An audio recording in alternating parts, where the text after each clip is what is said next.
స్నేహితులారా, ఈ సమయాన్ని బట్టి దేవునికి వందనాలు తెలియజేస్తా ఉన్నాను. ప్రేమపూర్వకంగా మిమ్మల్ని అందరినీ వాక్య ధ్యానంలోనికి ఆహ్వానిస్తూ ఉన్నాను. అరణ్యములో అనే ఆలోచనను మీతో కూడా పంచుకోవడానికి ఇష్టపడుతూ ఉన్నాను కనుక దేవుని యొక్క వాక్యమును మీరు ముగింపు వరకు ఆలకించాలని మీ కుటుంబ సభ్యులతోనూ తోటి విశ్వాసులతోనూ ఈ వీడియో షేర్ చేసుకునండి. మీ ప్రార్థన మనవులను తెలియజేయండి. నమ్మకంగా మీ కొరకు ప్రార్థిస్తాము. ఈ వీడియో మీ ఆధ్యాత్మిక జీవితంలో ఉపయోగకరంగా ఉంది అని మీకు అనిపిస్తే దయచేసి ఈ ఛానల్ను సబ్స్క్రైబ్ చేసుకునవలసినదిగా మనవి చేస్తూ ఉన్నాను. లేఖనము నెహెమ్యా గ్రంథము 9వ అధ్యాయము 21వ వచనము. నిజముగా అరణ్యంలో ఏమీ తక్కువ కాకుండా 40 సంవత్సరములు వారిని పోషించితివి. స్నేహితులారా, అరణ్యము అనే ఆలోచన పైన మనము దృష్టి నిలిపినట్లయితే అడవిలో మనము బ్రతకడానికి ఏ పరిస్థితులు కూడా అనువైనటువంటివిగా ఉండవు.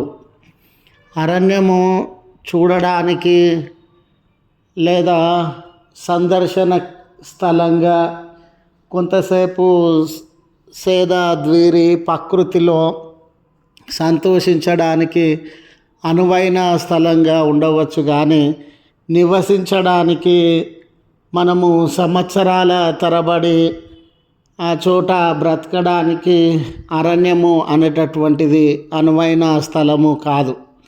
ఒక టూర్ లాగా ఉదయం వెళ్ళి సాయంకాలం కల్లా అరణ్యంలో నుండి బయటకు రావడం అనేది మనము ఇష్టపడేటటువంటి వారంగా ఉంటాం, కానీ అక్కడనే కాపురం ఉంటే, నివాసం ఉంటే అనేక సమస్యలకు లోనయ్యే ప్రమాదము ఉండింది. మీరు అక్కడ రెడీమేడ్గా ఆహారం కానీ, నివాసం కానీ, నీళ్ళు త్రాగే నీరు కానీ, వెలుగు కానీ, భద్రత కానీ ఉండనటువంటి పరిస్థితులు.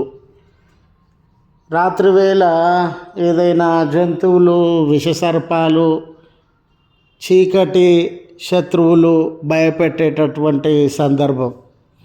ఇలా అనానుకూలమైన పరిస్థితుల మధ్య ఇశ్రాయేలు జనాంగాన్ని దేవుడు 40 సంవత్సరములు ఏమీ తక్కువ కాకుండా పోషించినటువంటి దేవుడు.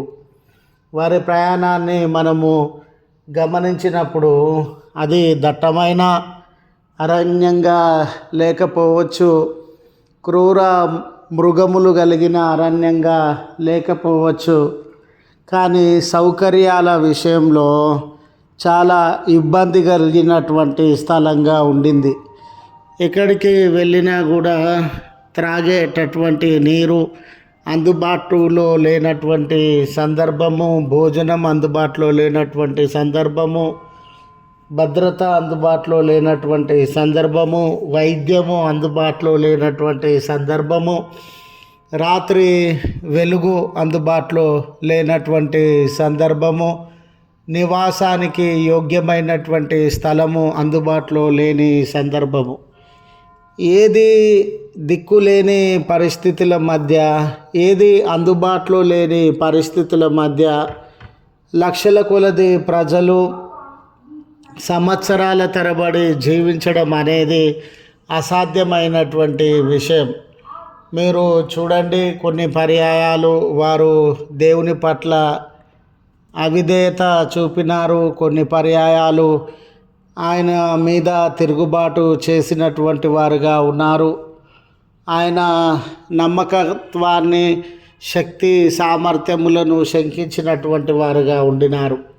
ఆయన దేవుడు నమ్మకమైనటువంటి దేవుడుగా ఆశ్చర్య కార్యములను, అద్భుత కార్యములను వారి మధ్య జరిగించి 40 సంవత్సరములు వారిని పోషించినాడు.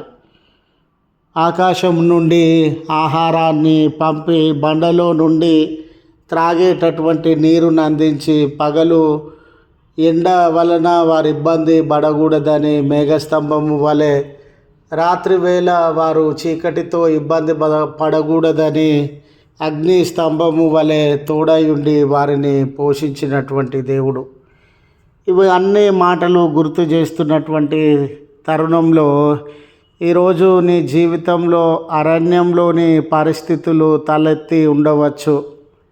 అరణ్యంలో ఎలాంటి భయం ఉంటుందో, అరణ్యంలో ఎలాంటి కొరత ఉంటుందో, అరణ్యంలో ఎలాంటి ఒంటరితనం ఉంటుందో, అరణ్యంలో ఎలాంటి భద్రత లేని పరిస్థితులు ఉంటాయో, అరణ్యంలో ఏ దిక్కులేని పరిస్థితులు ఉంటాయో, ఆకలి ఉంటుందో, దప్పికుంటుందో, చీకటి ఉంటుందో, ఇవన్నీ స్నేహితులారా నీ జీవితంలో, నా జీవితంలో ఆవరించి మనల్ని భయపెట్టేటటువంటివిగా ఉండవచ్చు.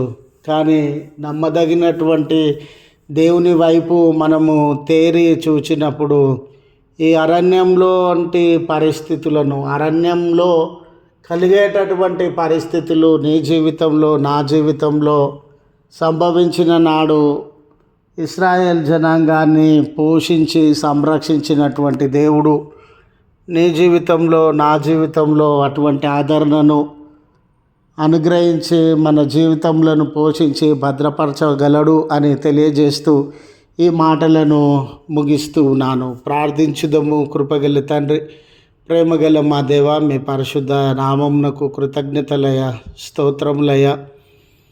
నిజమే, మా జీవితంలో భయం ఉండవచ్చు, చింత ఉండవచ్చు, కొరత ఉండవచ్చు, అభద్రత భావంతో జీవించేటటువంటి వారంగా ఉండవచ్చు. ఏ దిక్కు లేక ఎలా బ్రతకాలి అనే ప్రశ్నలు, ఏ తోడు లేక ఎలా జీవించాలి అనే ప్రశ్నలు ఆదరణ కరువై, ధైర్యం కరువై, కొదువల మధ్య, కన్నీళ్ళ మధ్య మేము బ్రతుకుతూ ఉండవచ్చునయ్యా. ఇశ్రాయేల్ జనాంగాన్ని అరణ్యంలో 40 సంవత్సరములు ఏమీ తక్కువ కాకుండా పోషించితివి కదా. అటువంటి ఆదరణ, సహాయం మా జీవితాలలో అనుగ్రహించి మా కొరతలను దూరపరచవలసినదిగా మనవి, ప్రార్థన సహాయం అడుగుతూ ఉన్న నీ ప్రియబిడ్డలను అందరినీ వారి మొరలను ఆలకించి వారి కొదువలను దూరపరచండి. ఈ దినము బర్త్డేస్ అని, వెడ్డింగ్ యానివర్సరీస్ అని మీ కృప కొరకు నిరీక్షించుచు కృతజ్ఞత భావంతో మీ వైపు తేరి చూస్తూ ఉన్న బిడ్డల మొరలను విని మీ సహాయాన్ని దయచేయమని క్రీస్తు పేరట వేడుకొనుచు ఉన్నాము తండ్రి. ఆమెన్. తండ్రి, కుమార, పరిశుద్ధాత్మ త్రియేక దేవుని దీవెన మనకు తోడై ఉండి మనలను కాపాడునుగాక. ఆమెన్.